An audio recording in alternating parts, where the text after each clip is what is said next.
terms of where are we with the transition authority right now, what is their mandate, and what does it mean for Kenya in terms of where we are. Help me understand a bit of what happened in the beginning.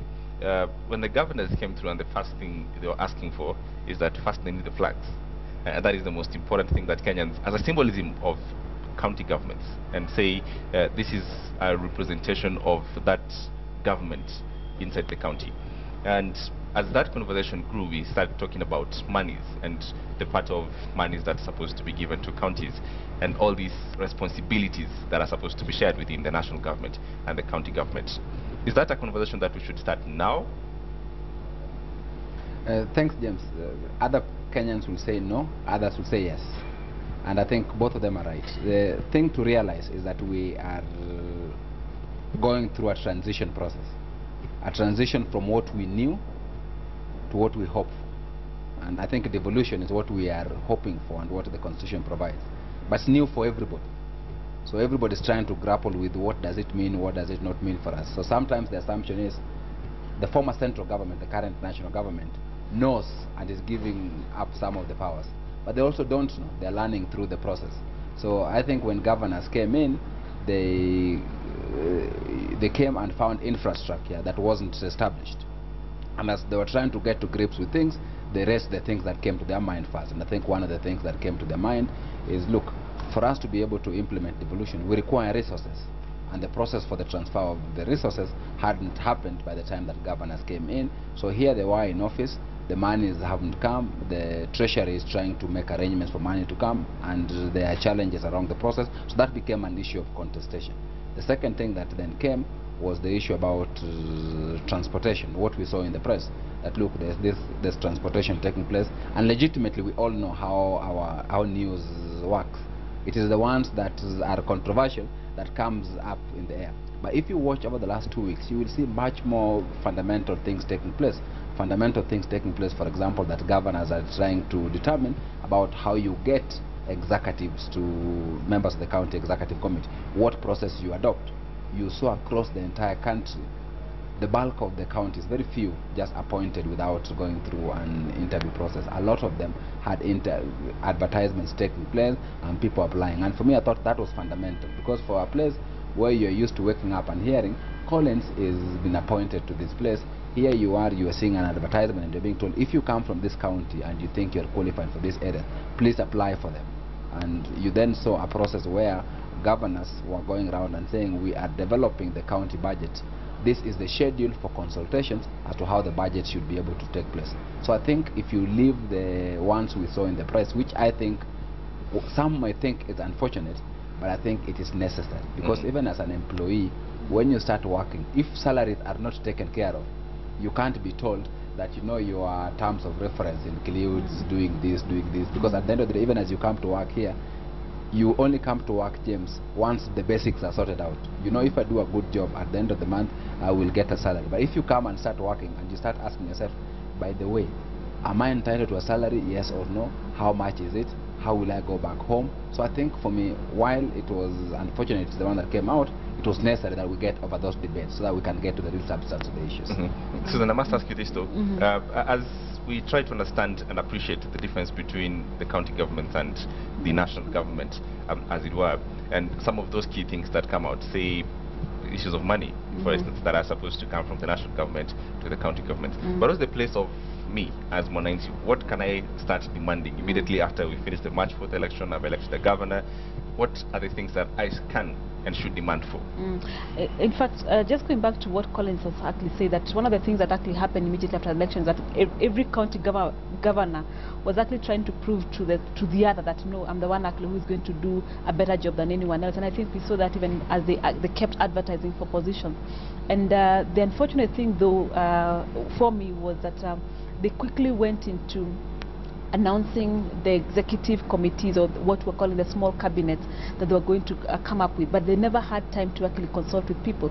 So it's actually what, if I had a vision of wanting to have a cabinet for youth affairs, or a cabinet for transport, or a cabinet for if what they didn't do was, of course, to consult with the citizens, but on the other hand, that the citizens also had a responsibility to also engage with their county governor and the county assembly in this case to also tell them what they expected.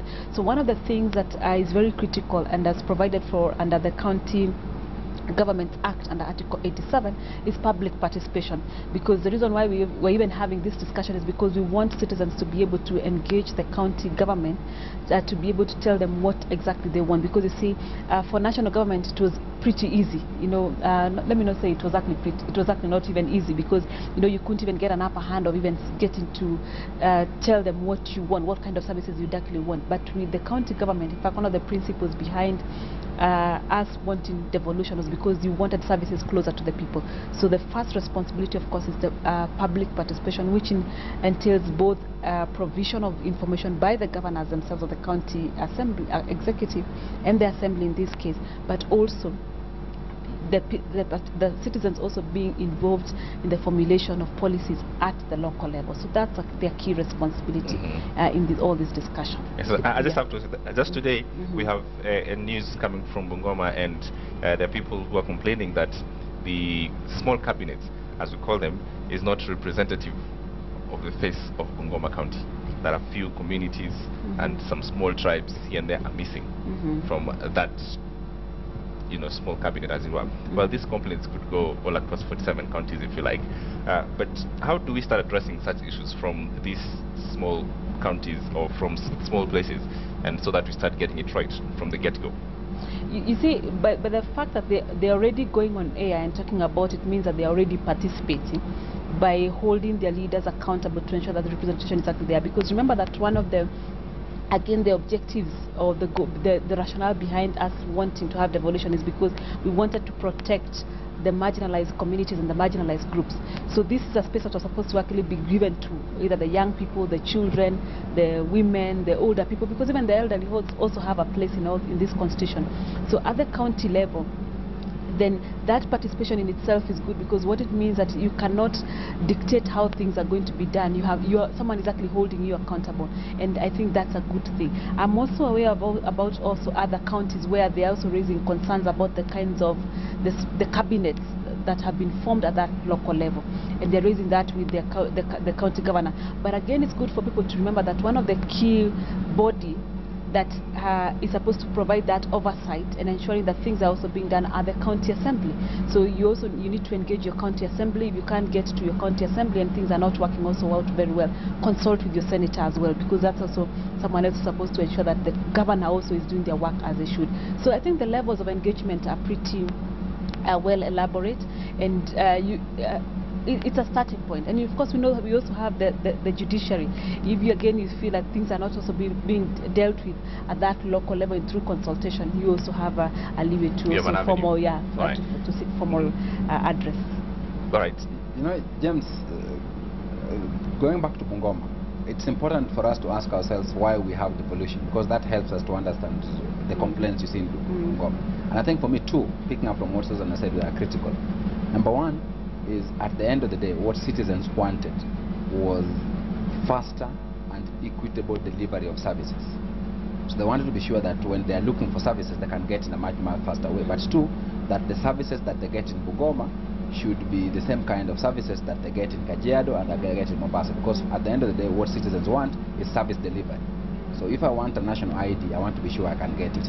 If I'm looking for extension services, I want to be sure I can get it. So one of the first things that people are going to be looking at in terms of the people who get appointed and how the governors perform is whether services are getting delivered to the people. And if they aren't, then the complaints will start coming that, look, you guys were fighting for cars the other day, you guys are fighting for higher salaries for yourself, but my life as an ordinary citizen who stays in this country is not changing.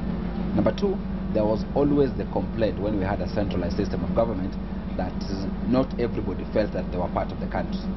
That there were parts of this country that felt they were excluded, both in terms of service delivery, but also in terms of representation.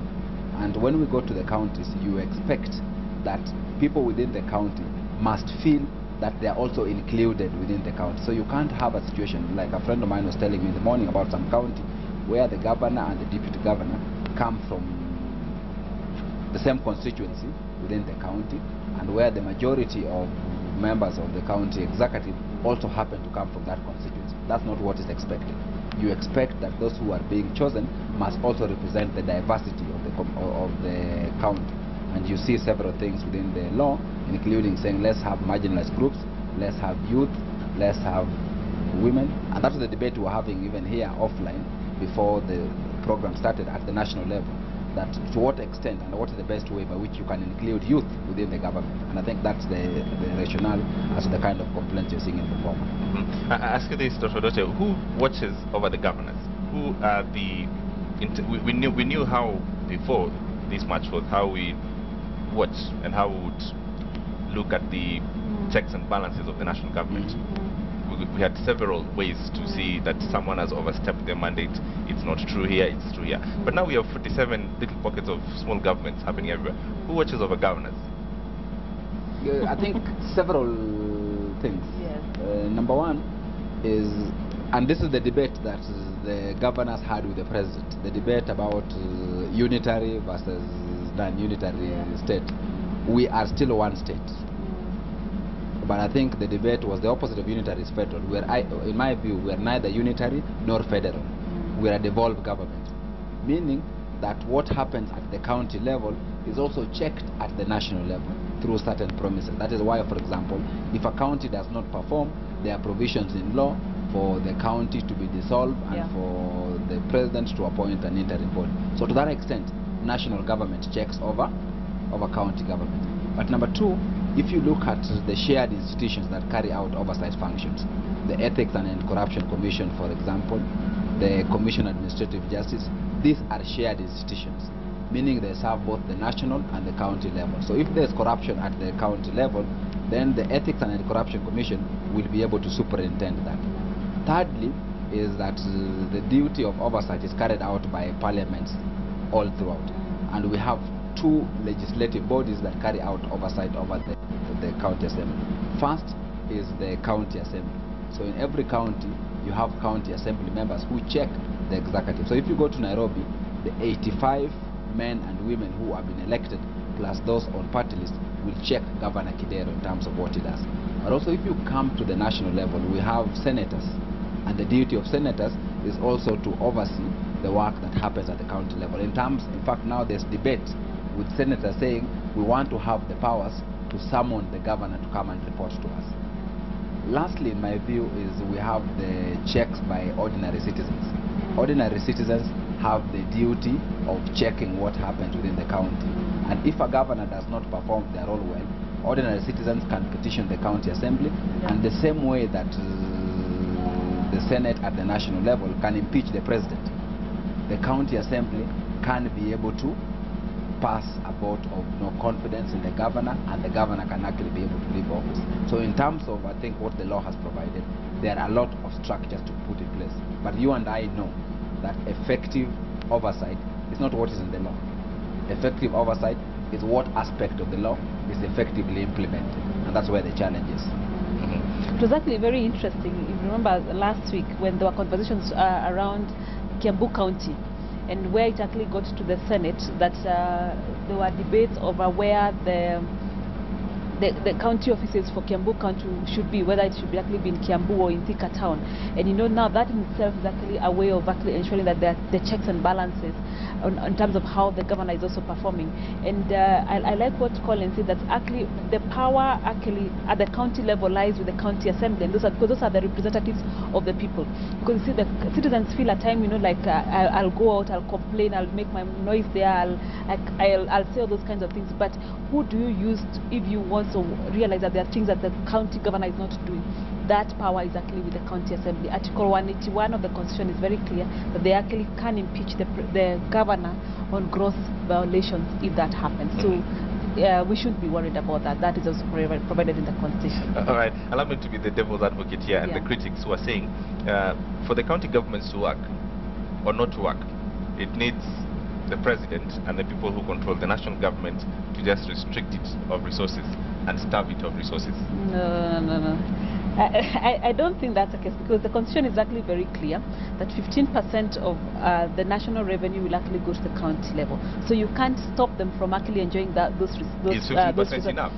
it's not enough, and that's why the county also has its mandate to also generate its own revenue to sustain itself, whether through the entertainment taxes, whether it's even from borrowing, public-private partnership, or even from outside the country. But those ones again have to be approved by the national government, because you just can't go borrowing money in the name of your country, yet you're also not coordinating. So there's of course going to be a need for us to coordinate between what the national government is doing and also what the county government is doing.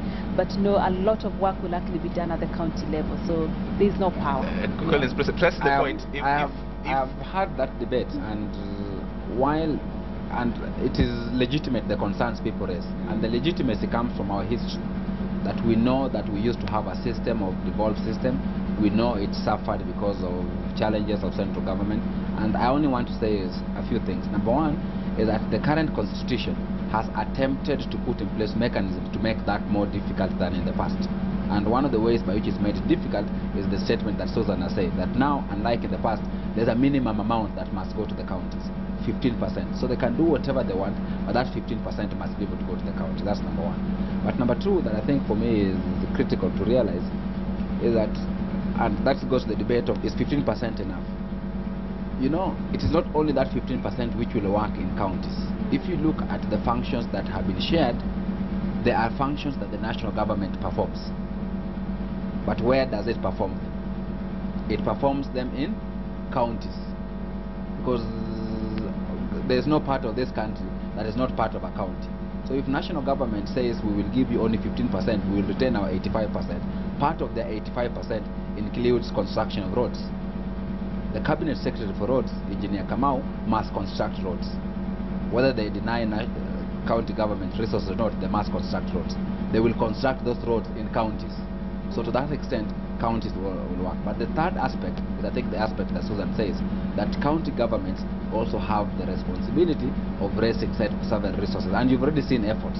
If you look at Nairobi, the county where we come from, you have seen the efforts which the governor has been taking, including having conversations with the World Bank to try and sort out our transport issues, including having conversations with the private sector.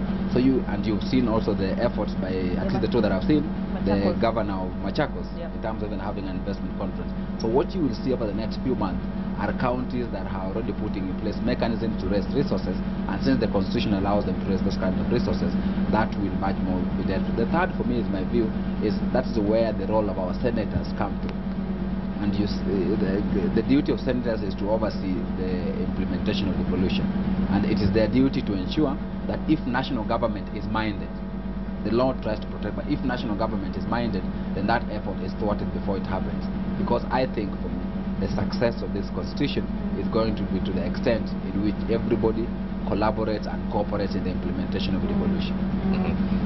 Susan, it's not clear, as many Kenyans who are watching this and thinking, well, we have a governor, we've seen the formation of this cabinet, and we're seeing things are moving on, and the difference between these and the municipal council that was there before, so that it has people that we elected. What are those differences in terms of, really tangible issues from a rural constituency to an urban constituency, if you like? The first thing, of course, that is very important is that we are now operating as counties. Of course, there's going to be what we're calling the Urban Cities Act. The Urban Areas and Citizens. Yes, Urban Areas and Citizens Act that clearly stipulates in terms of how the management of those urban areas will actually be. But I think the starting point is that we are all operating as counties. That's the first important thing, and that's why even before you go, you think about the municipals and the urban cities, that we are all operating as counties. And then after that, then what that means is that the additional requirements that are expected of either the urban centers or the municipal councils, and that is actually guided by the act itself.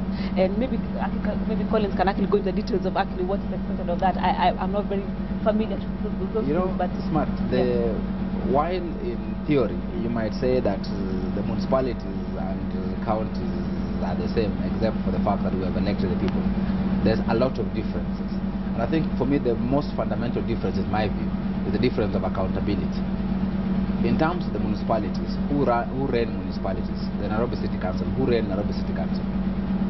It wasn't even so much councillors. Nairobi City Council were run by the bureaucrats, the town clerk and the chief officers. Who appointed town clerks and chief officers? They were accountable to Nairobi, whether they were working in Nairobi or in Garissa. And we know in the past where a town clerk was accused of corruption, and the next day what happened? He got transferred to Kajiado. If he made more mistakes in Kajiado, he got transferred to Homa Bay or to Kisumu. So the levels of accountability was to central government and not to the people. Now you are having a situation where officers that are being employed by that county. So if you make mistakes, you are answerable to the governor and the people of the county. You're not answerable to some other county, irrespective of where you come from. If you're somebody in Mombasa and you apply, because you're allowed to apply to work in Kisumu, you will be responsible to the people of Kisumu and to the government of Kisumu. And for me, I think that is fundamental. The second is in terms of the checks. You know that under the new process, the county assembly members check the governor and the county executive. Before, the county assembly members could check the executive. They could make laws, but the executive were accountable officers. But thirdly is the functions that they can perform. Under the current framework, county assembly members actually pass law, not bylaws. They pass law that have effect. So they have much more powers. They can legislate, they can determine what they want to do, they can determine how the counties will run. And I think for me, that is fundamental. Thirdly is resources. They have much more resources, they have much more clarity on the resources they get from national government and what they need to do from them. And that for me changes the mechanisms in which how they operate between the municipalities and the county government. As we wind this down, the question then that is raised and the question that comes theoretically, I would say these counties and devolved system of governance was supposed to help us to devolve services, bring equality to the whole country. But given a situation whereby we have counties which are endowed as opposed to other counties, we have counties which are better placed to attract resources as opposed to other counties. What happened to that? Because we are obviously not starting from the same foot. Tex, I think that's a very good question. We aren't starting from the same place, and there's several things in my mind that I think is important. Number one is there are some resources that are still national resources. So even if you have, for example, oil, for example, there are hospitals, as Susan is rightly saying, that some are still national facilities. So even if they exist in your county, they are shared. Two, taxation is still not to the county. That when you get tax, the tax comes to the national level, that's what gets shared. Number three is the issue of the equalization fund. There is 0.5% that is supposed to go to the counties that are extremely marginalized to try and bring them as much as possible to the places that are equal. But the other thing that a friend of mine told me is, you know, it's very easy to say that there are counties that are starting from a high level, which is true. But look at it the other way. That if you are starting from a high level, it means that those who are starting from a low level have higher potentials of growth, because there are many more things that require to be done. And from an investor perspective, it makes sense sometimes to go, so long as the governance is okay, so long as the will is there, it makes much more sense to go to Homa Bay, where I come from, where there is no supermarket, for example, than to go to my neighbor county, Kisii, if you are looking to invest in a supermarket, because the market is much more virgin than the other. So I think for me, with proper governance, and that's why devolution came. Devolution came to ensure that the areas where there was no investment, they are able to catch up with each other. But the third is a legal issue. You know, for example, the laws now provide that every county is supposed to have a high court. Do you know what that means? That around 30 counties that don't have high courts now will have high courts to be constructed. When the law of health services is being passed, every county will require to have a county health hospital. So it means that counties that didn't have, because before we only had provincial referral health centers, now counties that don't have referral health centers will be able to be constructed. So while Nairobi might not construct a county health center, they'll just improve what we have. For the county next door in Kajiado, they will have to construct a county health center. So looking at it that way, then it means that even the counties that are slightly behind over time we'll be able to catch up. And I think the last point is the intention, James, is not to ensure equality, because we will never achieve equality. The intention is to assure equity and fairness. And I think if we work onto it effectively, that's if there's commitment from national government and also commitment from county government and citizens, we will be able to at least achieve the intentions of the devolved system of government. All right, so then let me get your final word on this. Yes. I think for me, my additional point was actually on the issue of at the local level. Of course, there are things that can also be shared. Remember what actually Collins has actually said, that it's not everything. You'll not get a county where that they actually have everything. There are times where they'll actually be required to offer their services to other places, whether it's a hospital, whether it's a cattle depot, whether it's issues of agriculture. Because remember that they have about 14 functions at the county level. The national government actually has 34. So it depends on actually how people actually are able to coordinate one with another to ensure that they actually can be able to promote national unity in diversity, because we are all diverse in one way or another. All right, Yeah. 30 seconds, Doctor. I think my 30 seconds is that the reality is that devolution is a challenging thing. Even for myself and Susan, who have been talking about it for a long time, every time you read it, you're like, this is extremely complex. Yeah. The next thing is, and we can't say this again, eternal vigilance is going to be at the heart of the success of devolution. We cannot leave it to elected leaders, whether at the national or the county level. We must be able to engage as citizens, because it is our services, it is our rights, it's our interest which is at stake. All right, Dr. Collins Orote, thank you very much from your end, and Susan Mungera, I appreciate it very much. Well, you've all done well, and that noise that you're hearing is the newspaper, tomorrow's newspaper, which I'm going to give you a copy both. Thank you very much for making time. Thank you very much. Yes. Allow me to get for you the newspaper, tomorrow's headlines today, and right, here we go. Experts word after 8-hour post-mortem examination. Let me get just one more copy of that. There is Mutula Kilonzo's story. All right. Experts word after 8-hour post-mortem examination. Family and state pathologists concur of death will be known after 8 to 10 weeks of further tests on samples. Now, pathologists who performed a post-mortem examination on the body of the late Senator Mutula Kilonzo took 8 hours, but in the end agreed that it will take up to 8 to 10 weeks for us to know what exactly killed the former the Senator of Makueni. That's Mutula Kilonzo. Here's your copy. Thank you very much. All right, you get to read the news, tomorrow's news today, the first one. All right, thank you all. That is the headline. Tomorrow you can go and grab your copy of your Sunday, the Standard, and read on just all the experts and that post-mortem, what just went about today after